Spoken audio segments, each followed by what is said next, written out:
and this is why I'm doing this channel. The eunuch was reading the scriptures and he didn't understand it, right? And so Philip helped him understand what Isaiah was talking about and brought him to Jesus, all right? So important that we, one, read the scriptures. Two, if we don't understand them, ask questions.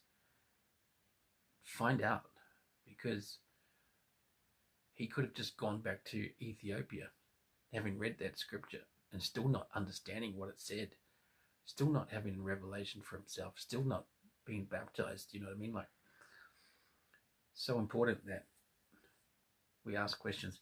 What I really like about it was the eunuch was actually open. He was actually open to understanding. Where is it? Philip said, "Understandest thou what thou readest?" That's a really important thing, right? So he wasn't forceful. He was just, you've just read a scripture. Do you understand what it says? Give the guy an opportunity to respond. And if he says, "Yeah, I do," you can say, "Oh, what does it mean to you?"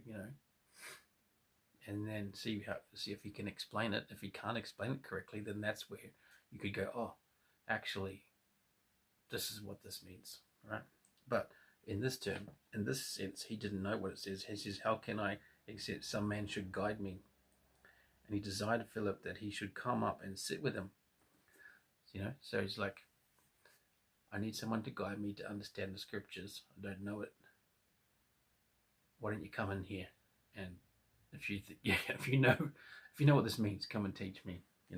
Humble, teachable, willing to receive God's messenger, willing to listen and learn. That's fantastic. That's what we should all be like, right? So we really need to read the scriptures, and we need to be open to understanding them. And if we don't understand them, ask questions. And it's interesting that Philip must have preached for a while, because he began at the same scripture and preached unto him Jesus. So maybe he preached the whole story of Jesus,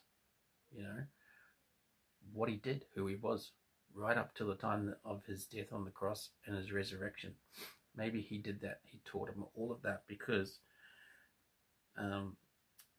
he says, as soon as they came to a water, the eunuch said, "See, here's water. What doth hinder me to be baptized?" Like, straight away, he's like, he believed straight away.